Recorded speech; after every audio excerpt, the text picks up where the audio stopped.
Hello and welcome to my channel. I'm Max and today we'll be taking a thorough look at the Dasung Not eReader 103, probably the fastest ink screen device in the world. The tablet is made from plastic at the back and has a glossy 10.3-inch display with a proprietary Dasung fast refresh technology at the front. If you don't like glossy displays, no problem. There are two matte screen protectors in the box, so the Dasung has you covered there. The tablet provides 5 settings that let you adjust how the content is displayed. You can change them from the quick settings bar at the top, and you can also change them from the bar at the bottom. This bar can be hidden in the settings. There is also a contrast adjust button at the top of the device, and the button that clears ghosting also at the top of the device. 4 image modes, 3 refresh speeds, 9 contrast levels, a contrast button that applies border around the text that would be otherwise barely visible, and the invert colors button. As for the backlight colors, there is yellow,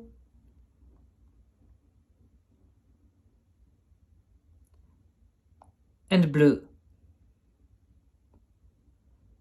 Maybe you can't see it very well in the video, but the backlight is very consistent even at the lower levels, and I have no issues with it whatsoever.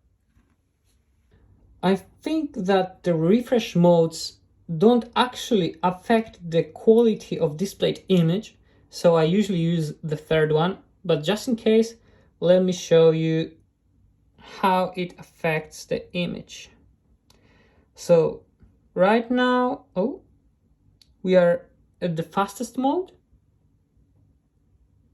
Let's clear the ghosting. And let's switch to the first mode and clear the ghosting. Yeah, so that's how zooming looks in the first mode. It's really choppy. And the second speed level, it's less choppy. I don't really think the quality changes. So you can safely use the tablet all the time in the third mode. Yep, looks the same to me. I will now demonstrate how the respective settings affect the displayed image, and after that we will see how the videos play on this beauty. Let me bring up the gallery, and I have prepared an image that is dark at the bottom and bright at the top. Now, let's see the 4 image modes. The first one is black and white. The second one renders the image as a set of lines. It's not really useful, and I'm not really sure if you can see it clearly in the video. But yeah, here it is. The third mode is a fine-grained mode, and I really use it most of the time. And the last one applies the coarse-grained filter, and yeah, that's it for the image modes. And now to the contrast levels. Let me go back to the third mode.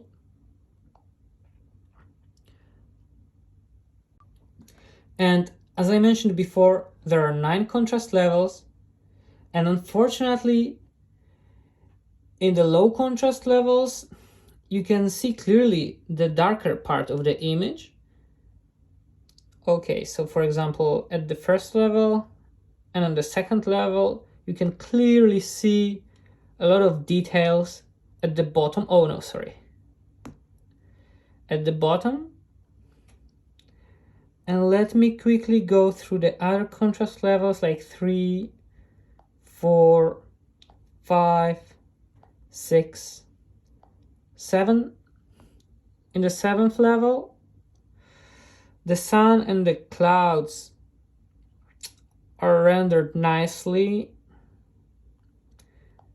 And in the 8th level, only the sun is visible, as well as in the 9th level. I can't emphasize more how annoying that is. When you're browsing through internet, there is a lot of images that are not consistently dark or bright. So you find yourself adjusting the contrast levels to the point that it starts to get on your nerves. Let's try to watch some YouTube video. I don't want to get a copyright claims or anything, so I'll just show you my previous video. I must first warn you though, the speaker on this device is really crap, so you'd better turn down your volume. See how I care about your ears? Okay, let's play that.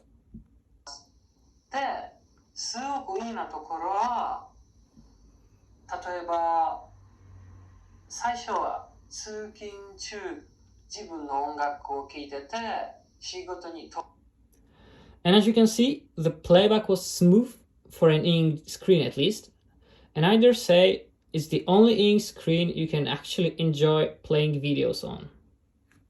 Let's switch the tabs and let me show you how cool the browsing actually is on this device. As you can see, the pinch and zoom functionality is really smooth. Yeah, it's not choppy as on other ink devices, so you won't be annoyed by it. You can even play the GIF files. Okay, there's nothing happening here. So let's okay, I can't stop it. Okay, let's see how the scrolling works. So you can see it's pretty smooth.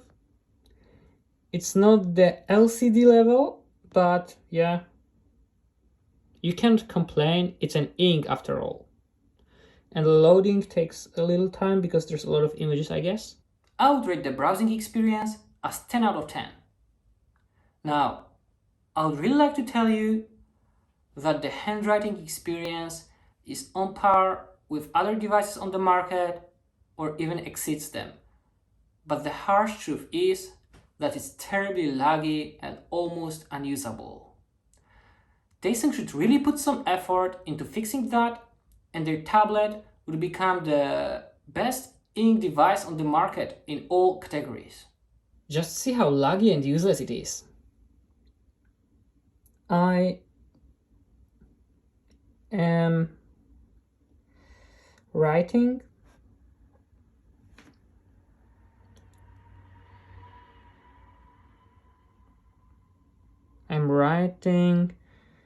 on a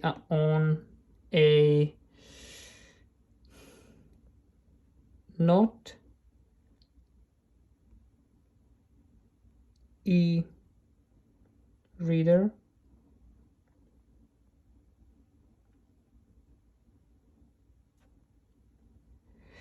And maybe it is not eReader, but it is also not a writer. Fortunately, the typing experience is actually pretty good. Okay, let's remove all those lines.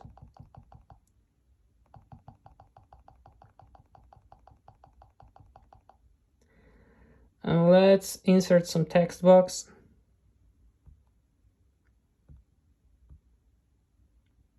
Wait. Okay, it's there. Okay, let's enlarge it. Okay, and let's type something. I am typing on the Dasung Not eReader 103. So, all in all, if you're not the pen and paper person, you will be satisfied. But if you actually like writing by hand, you need to just buy something else. Okay, that wraps up the review. If you have any questions, please write them down in the comments and I will try to answer them, or if there's enough of them, I'll make a follow-up video. One more thing. Please do like the video and subscribe for the new content.